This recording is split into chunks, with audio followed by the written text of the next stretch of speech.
behavioral economics, sorry, social science includes behavioral economics, where they say, how do people really act? We are not totally rational beings.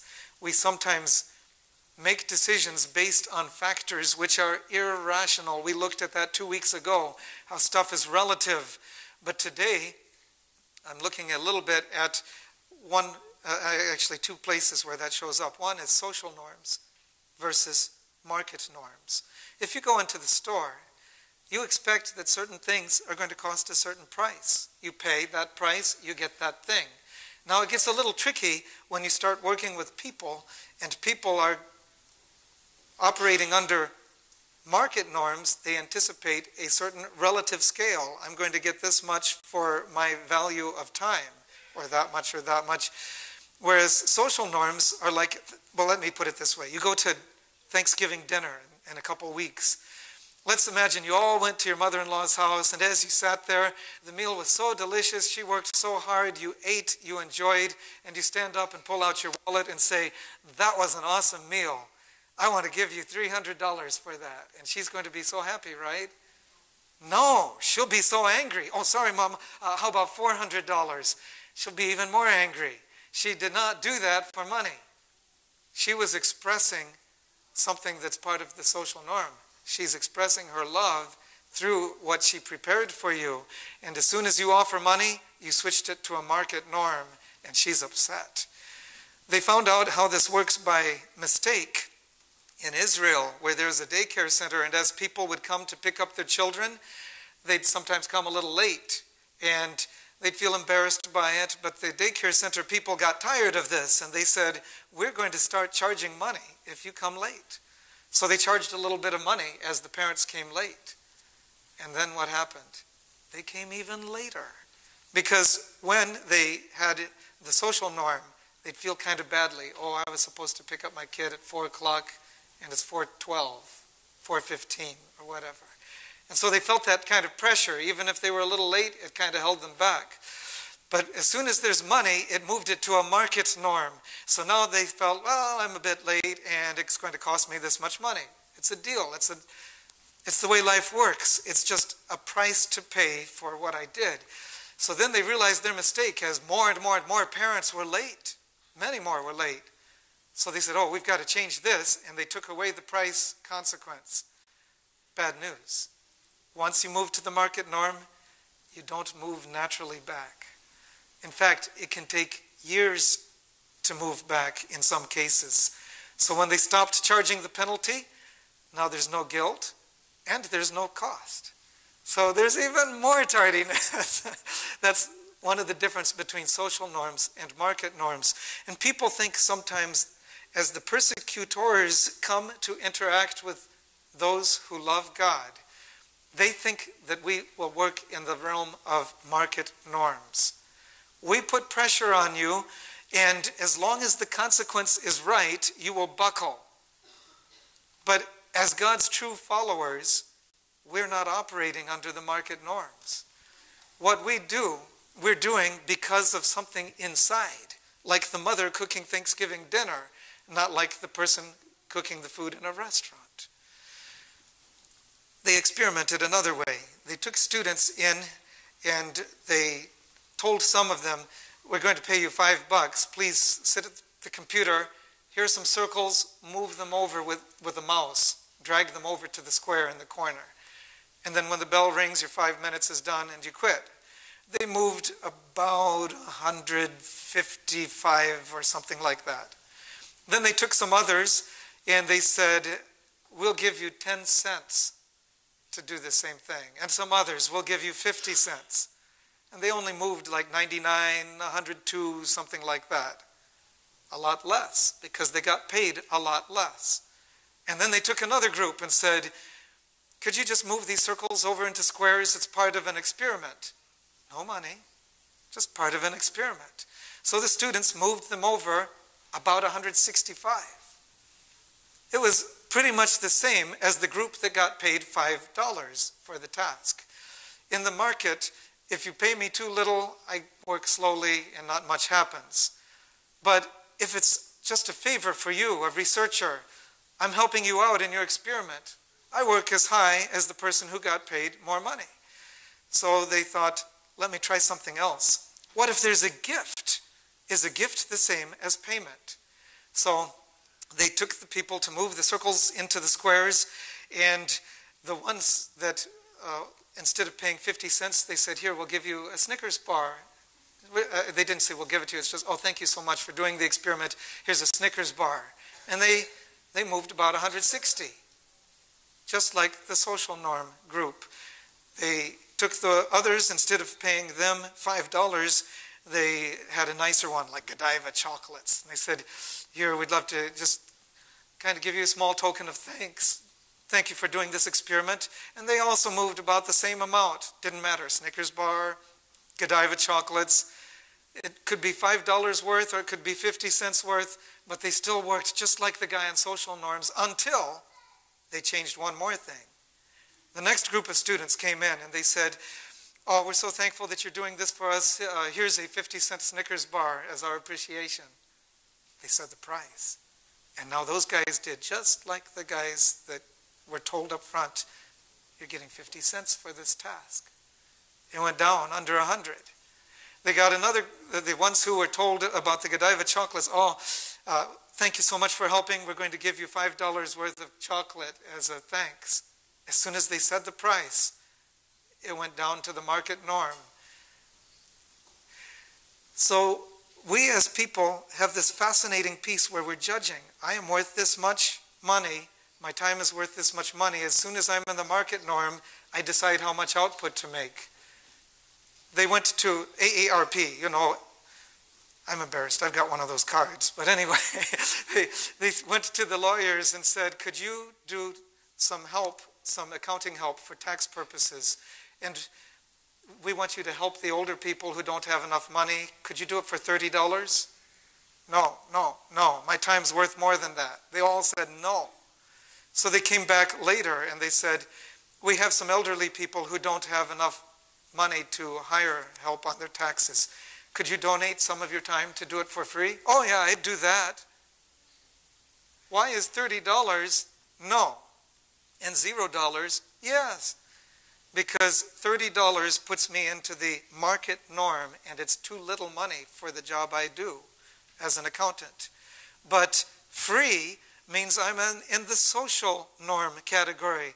I do it because I care about people. I have my business that I earn money with, and I also help people because I want to be a helpful kind of person. Could you help me with the sofa? They tried it with a sofa. Could you help me with the sofa? Sure, I'll help you. And the person into the truck or out of the truck. But if they said, could you help me move the sofa for $1? No, $1? Or if they offered, you know, I need help moving the sofa. Could you do it for 15 bucks? You know, if it seemed kind of appropriate. Oh, okay, I'll do it. They do it for free, but not for a little bit of money, because there are two different standards that live side by side in our minds. Social norms and market norms. Social norms can also come up against us as Christians as they create peer pressure. I feel I must do this because I'm part of the society that expects it. Persecution is not always do this or I will make you hurt. Sometimes persecution that you face is, I need you to do this. Don't you care about me enough to do this? And yet you know if I do it, it's breaking God's law. And then you feel not the market pressure, but the social norm pressure. Something akin to persecution where the person may not even intend to hurt you, but is putting the pressure on to be what I need you to be. You know you can count on me. Why can't I count on you? That kind of persecution hurts even more in many cases because social norms run very deep. The second bit gets much more murky. That term thlipsis, tribulation. In the previous church, Ephesus, we looked at this business of trial, when you go to face trial. In fact, what does he say here to this church also? The devil, verse 10, last half. The devil is about to throw some of you into prison that you may be tested. That's the peirazo verb again. To test, to try, to tempt. They had one word for all of that stuff. How are you going to face temptation? They took students, and there are several experiments. they gave them these questions like, could you tell me when the Mayflower sailed to the United States? Well, it wasn't United States, but when it sailed to the New World. Questions like that, about 50 questions. Please fill them all in. When the time's done, you transfer your answers onto this bubble sheet and give it to a person at the front of the room, and you'll get money according to how many you got right. So those students went and did it. That became the baseline. Next group of students, same thing, except you transfer it to the bubble sheet. Please put your original work in the paper shredder. And the bubble sheet had the answers written, kind of lightly shaded, so they could see their answer and the right answer. And the judge, the proctor, would never see the original paper, so they could change a couple answers to make them right and get a little bit more money. And then they had a third group where they said, do the same thing, but when you're all done, you destroy the original paper and you destroy the little bubble sheet. What they found was fascinating. No one changed all the answers, but many, many, many people changed a few answers to bump it up a little bit. There's a little feeling of conscience that holds us back a little bit, but it doesn't hold us back all the way. Time went by. They got a whole new set of 3 students. They did the same experiment with 2 shifts. Shift number 1. Before you answer these questions, I have one question for you. What were 10 books that you read when you were in high school? Just write down 10 books. That's for half of them. The other half of them, they said, please write down as many of the 10 Commandments as you can remember. Maybe you remember 1, but write down as many as you remember. You might want to try that when you go home. Do you know all 10? Anyway, they wrote that down, and then they did the exact same thing. Some of them shredding their answers, and they wanted to see how the cheating went. Almost 0 for the group that said the 10 Commandments first. But for the group that said, tell me 10 books you read in high school, it was just like the other guys. As long as I can change my answers, a small percentage, 6% or so, modification went on. They changed less than 10%, but more than 5%. They cheated where possible. They cheated a little bit. Now, I have some ethical issues with these experiments where you're tempting people on purpose and watching how it went. They did one more experiment. They took some people and they said, do we make the same decisions when we are calm or when we are emotionally hot? For example, angry or frightened or sexually aroused, and that's the one they chose to do for the 2 tests, so they didn't have to scare people or they didn't have to hurt them or make them really angry. And they had them answer the exact same questions as 3 days later when they were in a hot state. And the answers were different. They asked them about all kinds of would you do and all kinds of immoral stuff. And they were saying, no, I wouldn't do that, no, no, no. And there was a 50% change when they made that one modification. You answer it in the hot state. Coming back to Smyrna. They're already told the devil's going to test you for 10 days. In fact, if you look at the year-day principle, that likely was a peek ahead at a period of time under the rule of Diocletian from 303, AD 303 to 313, where there was 10 years of persecution for everybody. What can I do? I want to go back to the experiments. I want to go back to the Bible. The experiment said we are likely to crumble in ways we could not predict when we're in the heat of it, when we are angry, when we're hungry, when we're frightened, when something else is changing our emotional state. We shock ourselves by doing things we said we would never do when we were calm. So one piece they found was right before you write the test, right before the moment you're tempted to cheat, right before that, if you thought about the outside authority, the 10 Commandments, you wouldn't cheat. In fact, it could be so simple as not 10 Commandments. They could tell them, the school has this code of ethics that does not allow cheating, and please sign that you've read, that you know about this policy. And they'd sign their names and then take the test. It worked just as well as the 10 Commandments. But think about it. we've got a second piece up on them. Not only can we take time each day to refresh our connection with God's expectations, but we can refresh our connection with the source of power. It doesn't have to be Glenn Hill going to face the test. It doesn't have to be Glenn Hill somehow not cheating or not blowing his lid or not whatever else the devil's trying to make me do. It can be Jesus Christ doing it inside me. Jesus Christ doing it inside you. I want to look at two more things outside this book. He just said, you'll face this tribulation and I will give you the crown of life. Come back to what John probably wrote slightly later in his letter. 1 John 5. 1 John chapter 5. Verse 4. Whatever is born of God overcomes the world. 1 John 5 verse 4. Whatever is born of God overcomes the world, and this is the victory that has overcome the world. Our faith. I don't have to just be strong. My faith connects me to his power. One more from Paul, who died maybe 40 years before this. 1 Corinthians 10.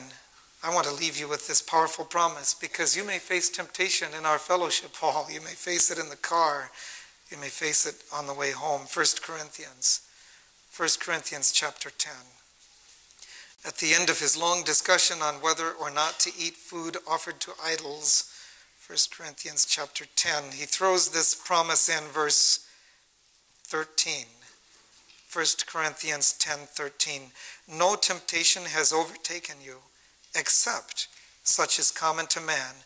But God is faithful, who will not allow you to be tempted beyond what you are able, but will with the temptation also make a way to escape, that you may be able to bear it.